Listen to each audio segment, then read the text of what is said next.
Good morning, and thank you for listening to Dark Thoughts of Hope. I'm Teresa Foley, your host. I figured out what was the matter with my financial aid. I never changed it from starting in February of 2025 to September. So I missed the enrollment date for September, so I have to wait a month.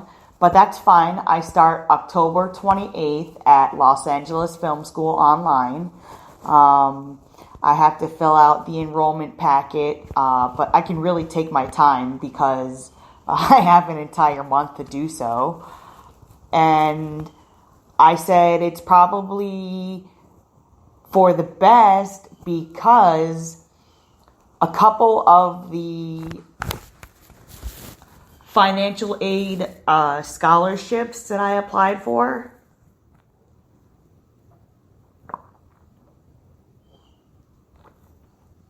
actually hold their drawings today and tomorrow, besides sometime within this month.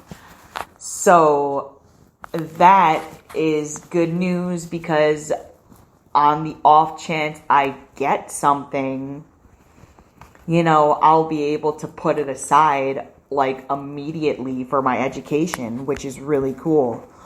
So I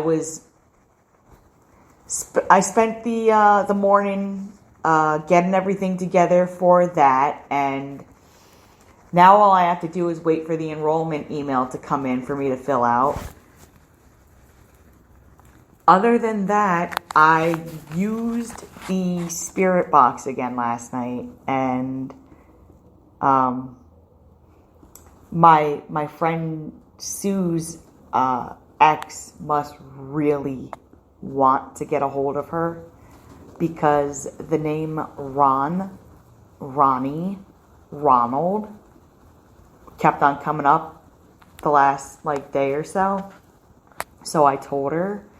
And she was like, oh, wow, that's crazy. And I was like, yeah, I mean, do you know a James? Because I know a James, but my James is alive besides the middle name of my fucking cousin that took his life. And she was like, yeah, my father. And I was like, God damn. Why is all your family trying to get a hold of me, Sue? Because they know you're not doing stuff like this anymore? I don't mind. I love helping people. And I actually have some amazing news. So I don't know if I mentioned it on the air yet, but I applied for my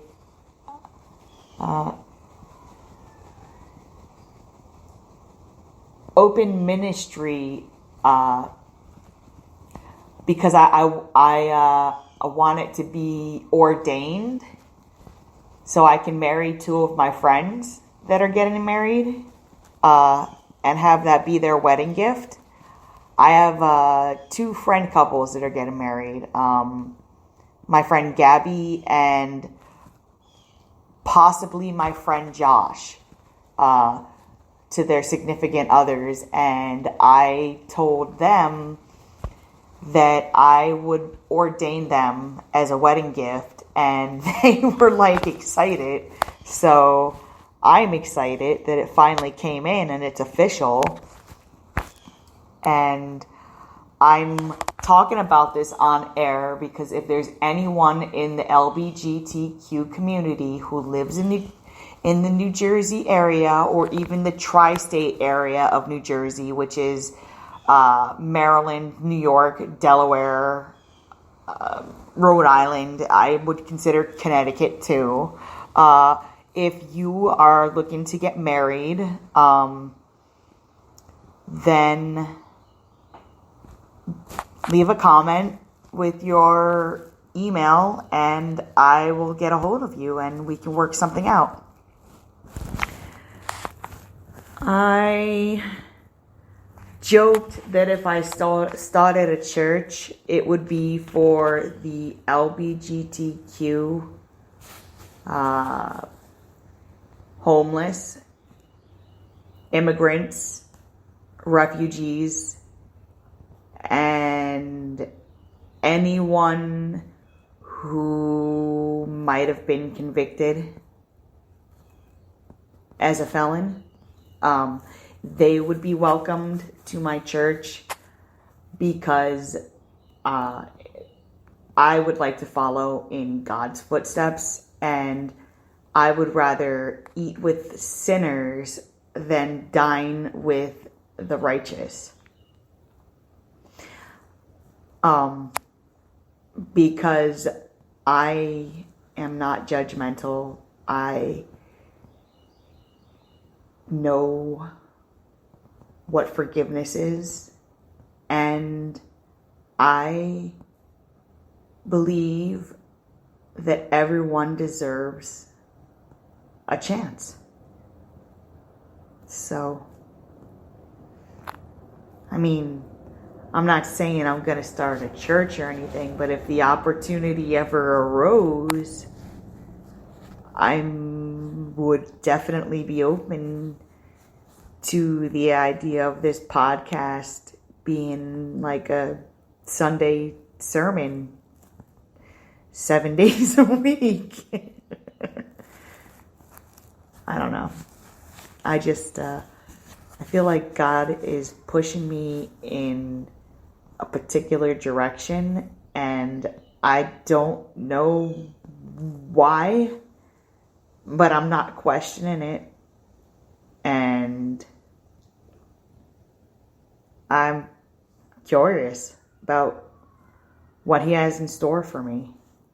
So I'm going to stop rambling and read a little bit from Lois Duncan's I Know What You Did Last Summer, while I still have a couple minutes. Chapter 7. They all learned about it that night. Ray heard from his father, the Buddha, who had been doing some paperwork in his den while listening to a ball game on a small transistor radio, went upstairs and rapped on his son's door. "Pee-wee," he boomed, "a rotten thing has happened to a buddy of yours." When Ray opened the door, his father told him about the news bulletin that had broken into the program. How Barry William Cox, 19, university freshman, had been found by a campus patrol car lying gravely wounded in the middle of the school athletic field. Students in the area were being questioned, but no one remembered hearing a shot. "There was so much racket going on," one girl commented, "with all the holiday fireworks that one more bang would hardly have been noticed by anybody." Another student, a fraternity brother of the Cox boy, reported having overheard a phone conversation only a short time before the shooting occurred. He was making arrangements to meet somebody, the student stated. "Knowing Barry, it was probably a girl. He was real crisp on the phone, like he was teed off about something." According to the radio report, the injured man had been transported by ambulance to St. Joseph's Hospital. Ray immediately phoned the hospital. He was told that Barry Cox was in surgery. No information about his condition was available. His second phone call was to the home of Barry's parents.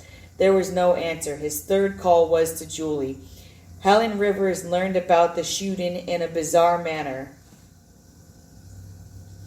She was standing in the television studio waiting to deliver the weather report when, to her horror, she heard the newscaster, who was standing some 6 feet away from her, present the bulletin as part of the 10 o'clock news. Luckily, the camera was not on her face at the time. A few moments later, to her own amazement, she calmly informed viewers that the high that day had been 82, the low that night was expected to be 68, and there had been some rain in the northern part of the state. Then, when the camera left her, she went into the ladies' room and had hysterics. Collie Wilson was watching the news program on the large colored TV set in the recreation room of the Four Seasons Apartments when he heard the report of the shooting. He got into his car and drove to the television studio. "I've come for Helen Rivers," he said to the first person he met after walking through the door. "Thank the Lord," the man said. "We've got her lying down in the lounge. We didn't know what to do about her. She wants to go down to St. Joseph's." "I'm here to take her," Collie said. "Well, come on then. Just get her out of here." The man led the way down a hall and through a door and down another hall. Collie could hear Helen long before he reached her.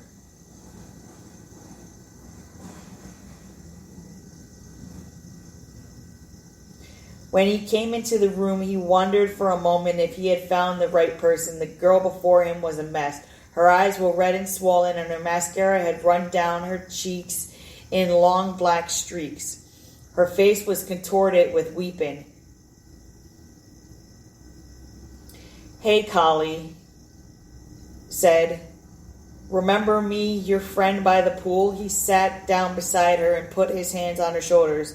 "Look, you'd better cut this out. It's not getting you anywhere. You want a ride to the hospital?" Helen nodded, choking down the sobs. "Then get a hold of yourself. Go wash your face or something. You can't go anywhere looking like this. I'll be waiting for you out in the lobby." He went out into the front room, and a few moments later, Helen came out to meet him. She obeyed his command. Her face was clean, and she had combed her hair. I'm going to stop here because I only have a couple minutes left. I will continue reading Lois Duncan's I Know You Did Last Summer another time. Maybe later on today. Who knows? Until then, have a great morning and God bless. Oh, and by the way, it's 11:11.